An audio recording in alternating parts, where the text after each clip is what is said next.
नमस्कार, स्वागत है आपका सत्य हिंदी के खास कार्यक्रम सुनिए सच में, जहां पर हम लेकर आते हैं आपके लिए दिन भर की 5 बड़ी खबरों का विश्लेषण।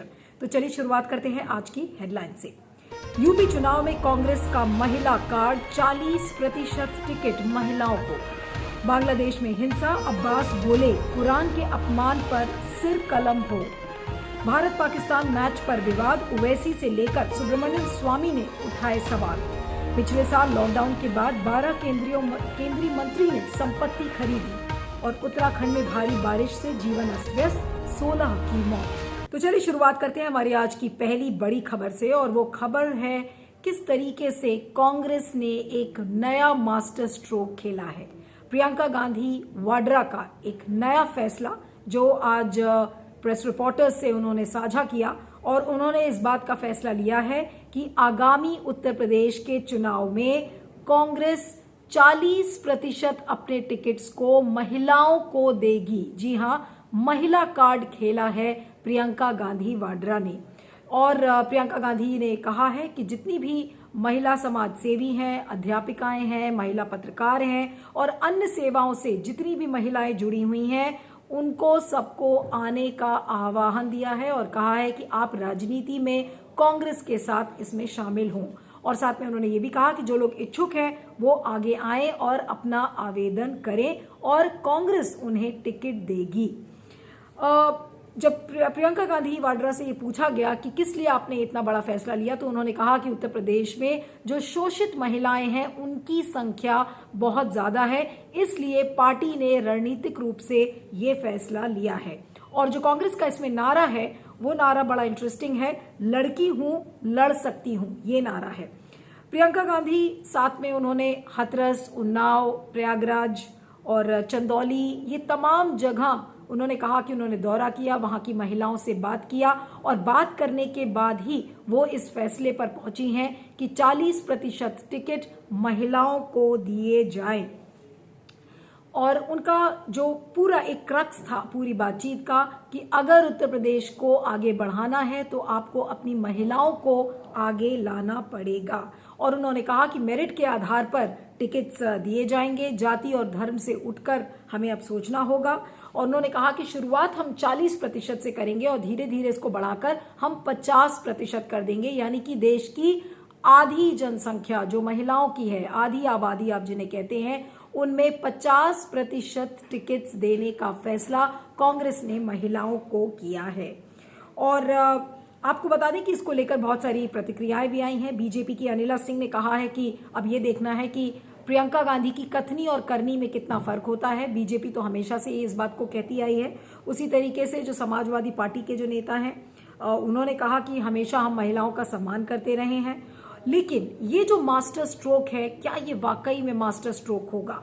बहुत सारे सवाल इसको लेकर खड़े हैं। और एक तरीके से कांग्रेस ने जो और भी राज्य हैं, सिर्फ यूपी की यहाँ पर बात ना करें, अगले साल उत्तराखंड, गोवा, मणिपुर, पंजाब, ये सारे राज्य हैं जहां पर सारी राजनीतिक दल के ऊपर एक तरीके से कांग्रेस ने इस बात का दबाव बना दिया है कि वो अपनी महिलाओं को टिकट्स दे।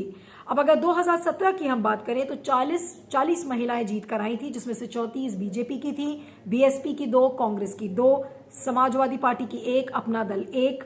यानी कि महिला कार्ड जो खेला है प्रियंका गांधी वाड्रा ने, उसके बहुत सारे राजनीतिक मायने हैं। पहला तो वुमन कार्ड खेला है, महिलाओं का जो वोट एक प्रमुख वोट माना जाता है, उसको जीतने के लिए, उसको साधने के लिए कांग्रेस ने एक ये पहल की है जो इसके पहले बाकी पॉलिटिकल पार्टीज ने अभी नहीं की है। यानी कि कांग्रेस की एक दूरगामी सोच नजर आती है। दूसरी बात यह है कि अभी तक कांग्रेस की मुख्यमंत्री कैंडिडेट प्रियंका गांधी बनेंगी या नहीं बनेंगी, ऑफिशियल डिक्लेरेशन अभी तक इस पर नहीं हुआ है। तो इस महिला कार्ड को खेलकर प्रियंका गांधी वाड्रा इस बात को असेस कर रही हैं, इस बात की एक तरीके से समझ रही हैं कि अगर वो एक महिला मुख्यमंत्री के कैंडिडेट के रूप में उतरती हैं तो महिलाओं में किस तरीके का जोश होगा, महिलाएं उनको किस तरीके से देखेंगी। यानी कि जो अपनी राजनीतिक जमीन है, प्रियंका गांधी वाड्रा इस महिला कार्ड को खेलकर अपनी राजनीतिक जमीन को तलाश रही हैं। लेकिन तमाम सोशल मीडिया पर इस बात को लेकर प्रोपेगेंडा भी हो रहा है कि देखिए वो प्रोपेगेंडा कर रही हैं, एक अपॉर्चुनिस्ट लीडर हैं और पहले उन्होंने झाड़ू का वीडियो वायरल किया और उसके बाद अब ये तमाम महिला कार्ड्स क्यों खेल रहे हैं। कांग्रेस के लिए ये कहा जा रहा है कि उनके पास आइडियाज नहीं है और अब एक लास्ट रिसोर्ट बचता है, वो है महिला कार्ड का, वो प्रियंका गांधी वाड्रा खेल रही हैं। लेकिन सवाल ये उठता है कि अगर कांग्रेस का भविष्य प्रियंका गांधी में है, अगर कांग्रेस धीरे धीरे करके अपने भविष्य को प्रियंका गांधी के भविष्य से जोड़ रही है, तो शायद ये एक बहुत ही बड़ा मास्टर स्ट्रोक होगा। मुख्यमंत्री वो बनेंगी या नहीं बनेंगी उत्तर प्रदेश की, अभी इसको लेकर कोई ऑफिशियल डिक्लेरेशन नहीं है, लेकिन महिला कार्ड को खेलकर प्रियंका गांधी वाड्रा अपना भविष्य जरूर तलाश रही हैं। और अगर प्रियंका को अपने भविष्य का आश्वासन हो जाता है तो कांग्रेस पूरी तरह से आश्वस्त हो जाएगी कि प्रियंका गांधी वाड्रा को लेकर पूरे देश की राजनीति में वो अगुवाई कर सकती है कांग्रेस। यानी कि महिला कार्ड, यानी कि प्रियंका गांधी का कार्ड कितना सफल होगा, कितना विफल होगा, ये समय बताएगा। लेकिन ये एक मास्टर स्ट्रोक जरूर है, क्योंकि अब सारी राजनीतिक पार्टीज अब इस दबाव में आ जाएंगी क्योंकि कांग्रेस ने इसमें पहल की है। इस पर आपका क्या फीडबैक है जरूर बताइएगा। मैं आगे चलती हूँ। दूसरी खबर हमारी बांग्लादेश में जिस तरीके से खबरें आई थी कि वहां पर दंगे भड़क गए हैं, हिंदुओं के जो मंदिर हैं उनमें तोड़फोड़ की जा रही है, दुर्गा पूजा के पंडाल में हिंसा की खबरें आई थी। अब उस हिंसा, जो बांग्लादेश में जो हिंसा है, उसका असर पश्चिम बंगाल की राजनीति पर भी पड़ रहा है, जिसमें कि बीजेपी, तृणमूल, लेफ्ट सब उलझ गए हैं। और इसी राजनीति के क्रम में जो इंडियन सेक्युलर फ्रंट के फाउंडर हैं पीरजादा अब्बास सिद्दीकी, जो फुरफुरा शरीफ के जो क्लेरिक हैं मेन, उन्होंने ये कहा था और उनका बहुत ही भत्सनापूर्ण एक कमेंट आया था कि जिन लोगों ने दुर्गा पूजा के पंडाल में कुरान को मूर्ति के नीचे रखा था उनका सर कलम कर देना चाहिए। अब अब्बास सिद्दीकी नॉर्थ 24 परगनाज में बात कर रहे थे और उन्होंने कहा कि जिस तरीके से मुस्लिम नवयुवक दुर्गा पूजा अटेंड कर रहे हैं तो ये अच्छा संकेत नहीं है। उन्होंने कहा कि उन्हें याद है कि एक बार दुर्गा पूजा के पंडाल की थीम काबा पर थी, तो अगर आप काबा की थीम पर दुर्गा पूजा का पंडाल बना सकते हैं तो फिर आप इस्लाम धर्म को क्यों नहीं अपना लेते। तो इस तरीके की कट्टरपंथी बातें पीरजादा अब्बास सिद्दीकी ने की थी और ये सारी बातें जुड़ी हुई थी जिस तरीके की हिंसा बांग्लादेश के कोमिला, हाजीगंज, चट्टोग्राम, बंसखाली, ये सारे इलाके थे जहां पर हिंदुओं के मंदिर, पूजा पंडालों में तोड़फोड़, मारकाट, हत्या के मामले इस समय सामने आए थे। उसको लेकर अब्बास सिद्दीकी के जो भाई हैं उन्होंने एक चिट्ठी भी लिखी थी शेख हसीना को कि इसमें वो संज्ञान ले, और लेकिन उसको लेकर अब राजनीति गर्मा गई है। अब्बास सिद्दीकी ने जो कहा है, बीजेपी के जो एमपी हैं राहुल सिन्हा, उन्होंने कहा है कि अब्बास सिद्दीकी एक सांप्रदायिक माहौल फैलाने की कोशिश कर रहे हैं और ममता बनर्जी से अपील की है कि पीरजादा अब्बास सिद्दीकी की गिरफ्तारी की जाए। उसी तरीके से तृणमूल कांग्रेस के कुणाल घोष हैं, तो उन्होंने कहा है कि अब लेफ्ट इस चीज की भत्सना क्यों नहीं कर रहा है, इसे कंडेम क्यों नहीं कर रहा है। आपको ध्यान दिला दें कि जब पश्चिम बंगाल के चुनाव थे तो पीरजादा अब्बास सिद्दीकी ने चुनाव जब लड़ा था तो कांग्रेस और लेफ्ट के अलायंस में लड़ा था। जो इंडियन सेक्युलर फ्रंट था उसका हिस्सा था लेफ्ट और कांग्रेस। तो अब लेफ्ट की जो चुप्पी है उससे तृणमूल कांग्रेस भी परेशान है।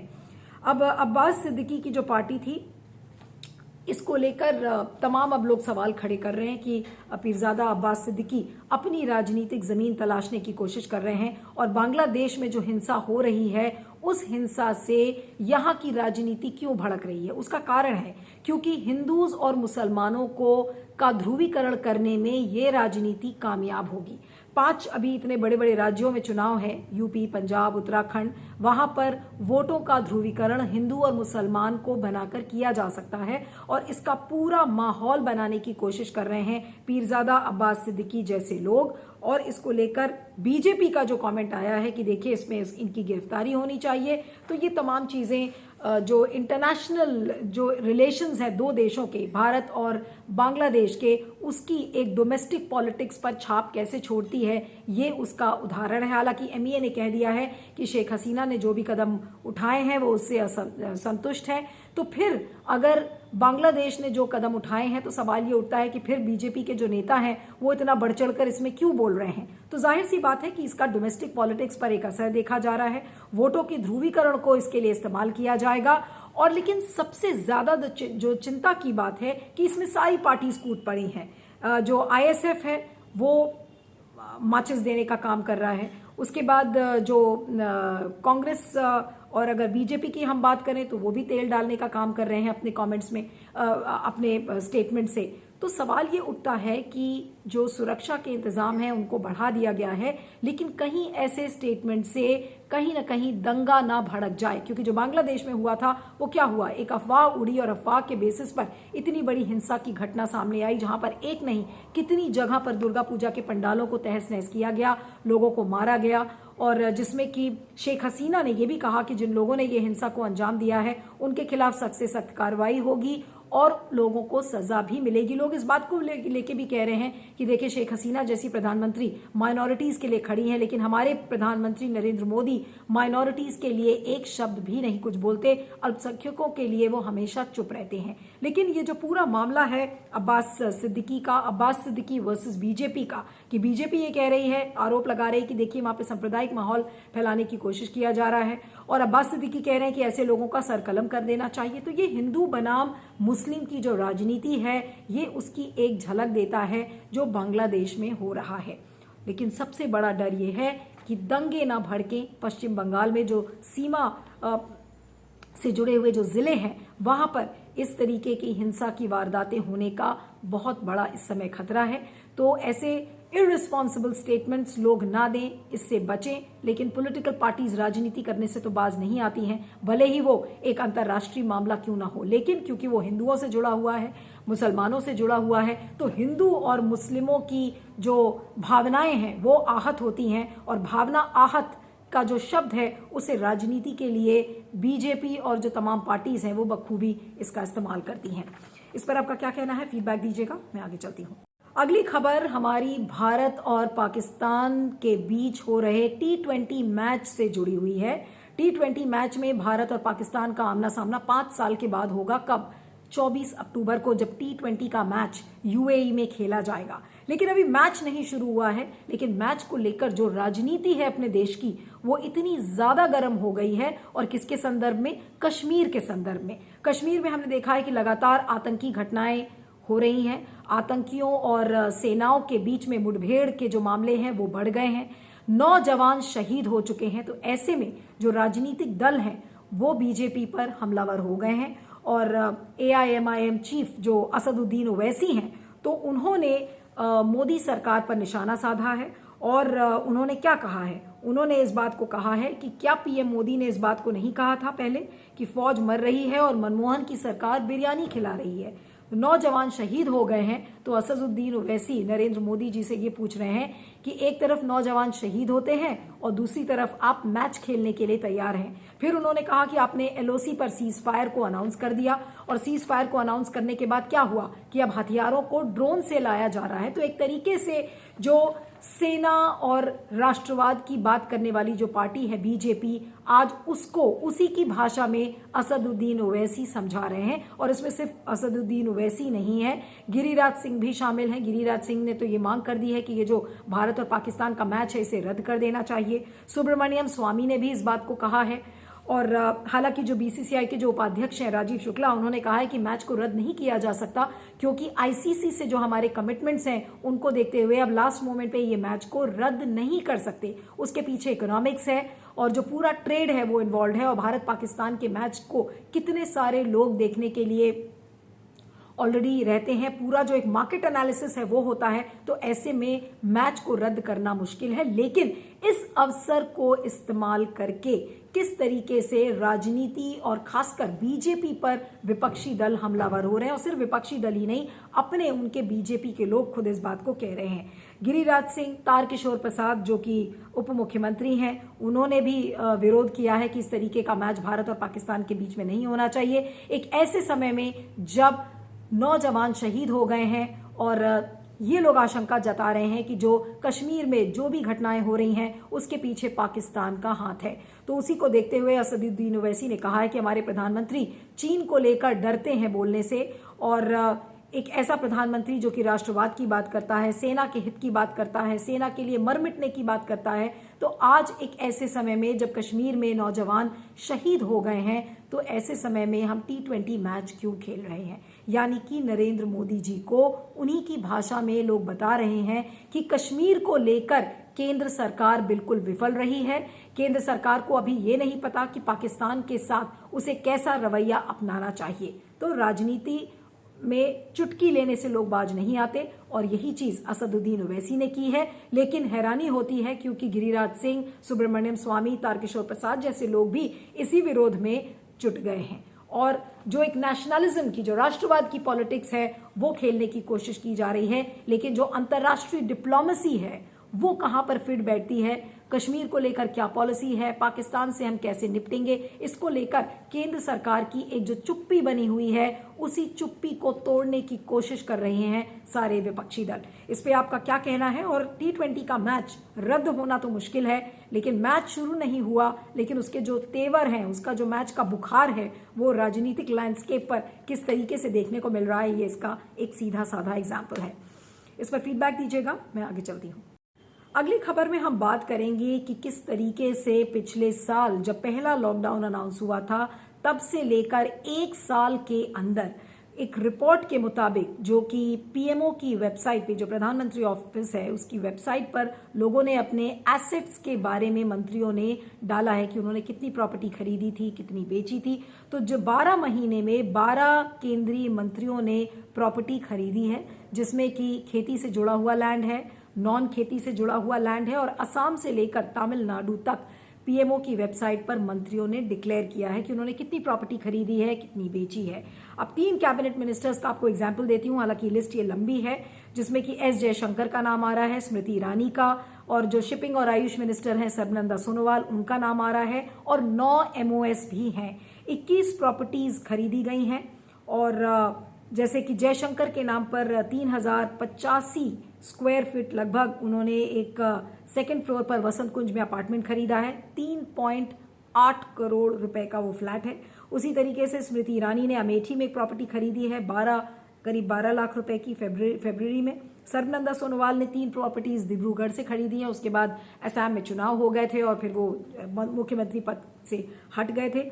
गिरिराज सिंह ने उसी तरीके से 650 स्क्वायर फीट का एक फ्लैट है पटना में, उसको उन्होंने बेचा है और उसकी प्रॉपर्टी जो दिखाई है बुक्स में वो 6.5 लाख है। यानी कि कई मंत्रियों के नाम है। यहाँ पर 3 आपको मैंने उदाहरण दिया है कि पैंडेमिक के दौरान, महामारी के दौरान, जब लोग राशन पानी के लिए जूझ रहे थे, लोगों की नौकरियां खत्म हो रही थी और आर्थिक व्यवस्था जो पटरी से बिल्कुल उतर गई थी, उसी बीच प्रधानमंत्री नरेंद्र मोदी की कैबिनेट के जो मंत्री हैं वो पैसा बटोर रहे थे, यानी कि वो और अमीर हो रहे थे। एक तरफ लोग गरीब हो रहे थे, लोगों के घर टूट रहे थे और लोगों की आर्थिक व्यवस्था खराब हो रही थी, लेकिन मोदी जी के मंत्री अमीर हो रहे थे और पैसे इकट्ठे कर रहे थे।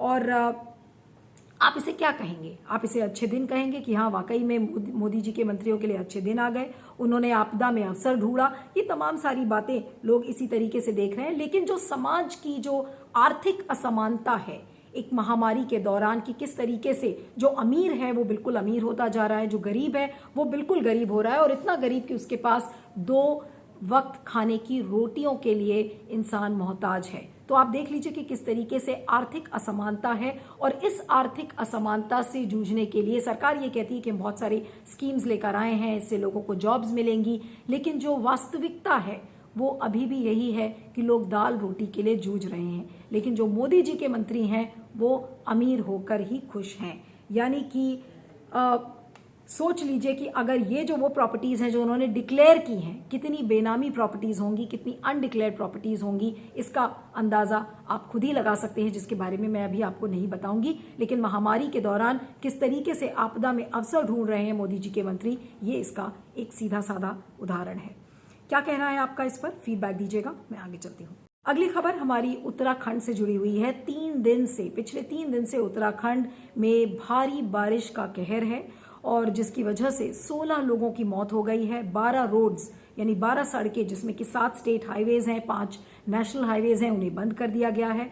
रामनगर के सुंदर खाल गांव में जो कोसी नदी है उसके बहाव से कई मकान वहां पर बह गए हैं और हल्द्वानी, नैनीताल, अल्मोड़ा, इन जगहों पर बारिश और तूफान की वजह से काफ़ी कहर है। जितने भी लोग वहाँ पर ट्रैवल कर रहे थे उनका ये कहना है कि इंटरनेट नहीं मिल रहा है, बिजली की प्रॉब्लम है, तो काफ़ी अस्त व्यस्त जीवन हो गया है उत्तराखंड में बारिश की वजह से। और ये बारिश अचानक जो बेमौसम बरसात है ये क्यों है? एक क्लाइमेट चेंज है और जलवायु पर्यावरण की जो हम बात करते हैं, क्लाइमेट चेंज की बात करते हैं, और तमाम तरीके के जो इलीगल कंस्ट्रक्शंस इस समय हो रहे हैं, ये सारी उन आपदाओं के ऊपर फिंगर पॉइंटिंग करता है कि किस तरीके से जो हमारा जो पर्यावरण है, हम उसकी परवाह ना करके हम अपने कार्य जो मैन मेड डिजास्टर्स हैं, हम उनकी तरफ आगे बढ़ रहे हैं, और किस तरीके से बेमौसम बरसात ने उत्तराखंड में बिल्कुल जीवन अस्त व्यस्त कर दिया है। तो क्या कहेंगे इसे? काफ़ी दुर्भाग्यपूर्ण है जिस तरीके से पूरा जनजीवन अस्त व्यस्त हो गया है, मकान जो बह गए हैं, तो उनके लिए जीवन कितना पेनफुल है, कितना दर्दनाक होगा, आप इसका अंदाज़ा खुद लगा सकते हैं। उम्मीद करते हैं कि ये बारिश जल्दी से थमे और वापस चीज़ें उत्तराखंड में पटरी पर आएँ। सुनिए सच की 5 बड़ी खबरों में इतना ही। आप मुझे ट्विटर पर फॉलो कर सकते हैं, मेरा ट्विटर हैंडल है @neelu317। आप देखते रहिएगा सुनिए सच और बने रहिएगा सत्य हिंदी पर। Thank you so much. सत्य हिंदी का ऐप डाउनलोड करें गूगल प्ले स्टोर पर।